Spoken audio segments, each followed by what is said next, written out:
최근 2, 3일 사이에 결정을 했습니다.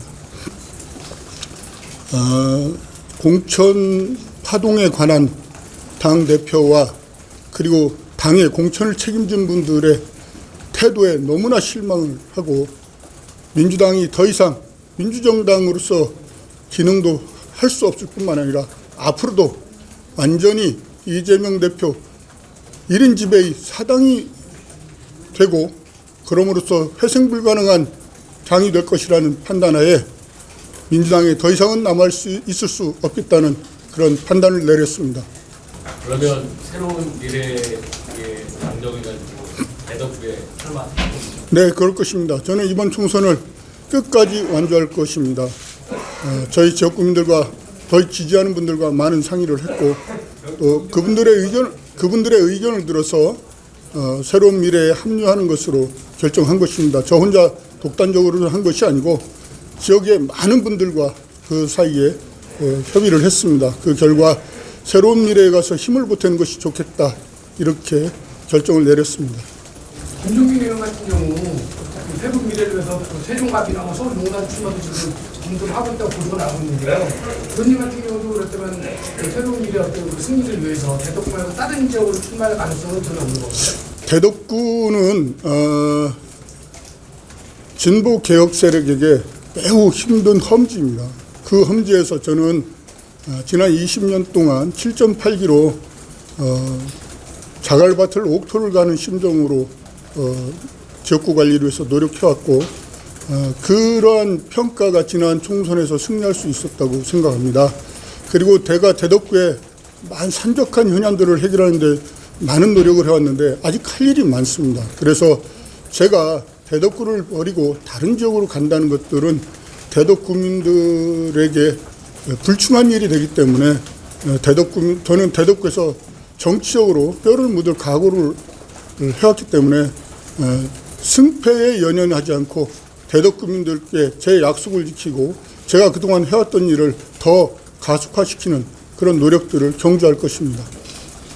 박주민 최고위원과 본선에서 붙을 수 있는데요. 본선에 이번을 각오하고 의원님만의 강점 좀 다시 말씀. 경선을 하지 않는 것입니다. 기자님께서 제 기자회견을 잘못 들으셨나 본데 제가 오늘 선언한 것은 탈당 선언이고 그리고 새로운 미래에 합류하겠다고 좀 밝혔기 때문에 경선을 하지 않고요.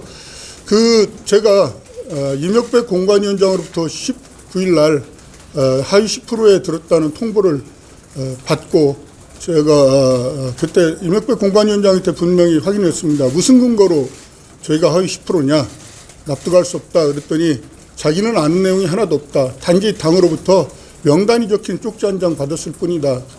거기에 제가 굉장히 실망을 했습니다. 어떻게 제1야당이라는 데서 현역 국회의원에게 하위 10%에 들었다는 통보를 이런 식으로 하는가. 근거도 전혀 내놓지 못하고 지금 그에 대한 평가 서류조차도 공개하지 못하고 있지 않습니까? 그래서 너무 실망해서 제가 그랬습니다. 재심 신청과 또 하위 10%에 들었을 때 어떤 불이익을 받는지 임혁배 공관위원장이 전화상으로 안내를 하길래 저는 재심 신청의 의사가 없고 의미가 없기 때문에 재심 신청을 하지 않겠다. 그리고 이런 식으로 하면 탈당을 할 수밖에 없다. 탈당하겠다. 이렇게 밝혔음에도 불구하고 저의 의사를 확인하지도 않고 당에서 일방적으로 경선 지역으로 발표한 그 자체에도 굉장히 분노하지 않을 수 없습니다. 무슨 공천 심사를 이런 식으로 합니까? 네? 개판이고 엉망인 엿장수 마음대로 하는 이런 식의 공천을 어떻게 제1야당이라고 대한민국의 제1야당이 하는 공천이라고 할 수 있습니까? 그래서 이런 당은 미래가 없다. 결국 윤석열 정권도 심판받아야 되지만 민주당도 심판을 받을 것이다. 저는 이렇게 단언합니다. 탈당자들 나옵니까? 충분히 지금 아마 이 자리에서 제가 누구라고 말씀드릴 수 없지만 제가 탈당을 하고 난 이후에도 여러분들이 탈당을 결행할 거라고 생각하는데 그 시과 방법은 아마 그분들끼리 논의해서 결정하지 않을까 이렇게 생각합니다. 탈당하고 새로운 미래에 합류하시는 거에 대해서 동료 의원들하고 좀 상의하시는 바는 있으실까요? 예, 제 입장을 좀 말씀을 드렸고요. 제 마음이 결심이 선 이후에 제가 새로운 미래로 합류한 이후에는 제3지대 지금 신당이 새로운 미래, 그 다음에 개혁신당, 지금 조국신당도 만들어진다고 하고 송영길 전 대표가 하는 당 등등 뭐 여러 가지 있지만 제가 오늘의 불이익을 받는 것은 제가 더불어민주당 대통령 경선 시에 이낙연 경선 후보를 지지했다는 이유로 지금 제가 정치 보복의 칼날을 맞는데 당연히 그에 따라서 제가 많은 반성을 했습니다. 오늘날 이렇게 정치 보복을 당하는 것은 제가 지난 대통령 경선에서 이낙연 후보를 대통령 후보로 선출할 수 있도록 최선을 다하지 못했기 때문이다. 자업자득이라는 생각이 들고 이낙연 후보가 지금 하는 새로운 미래가 좀 어려운데 힘을 보태야겠다. 이런 생각도 있다는 말씀을 드립니다.